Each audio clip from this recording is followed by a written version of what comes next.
século XIX. Livros que estão entre os melhores. Então, quando você cruzar com um deles pelo caminho, dá uma conferida. Desde quando um livro cruza pelo nosso caminho. Isso porque você ainda não conhece a Princesa de Festa. É ela que compartilhou com a gente pelo nosso site. Então, não perca esse bonde e desça na próxima parada.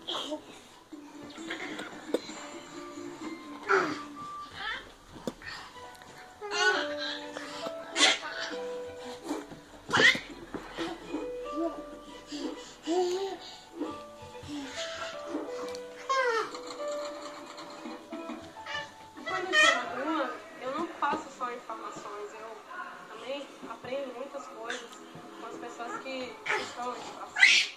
Eu me sete laicas, estudante do curso de Ciências Sociais.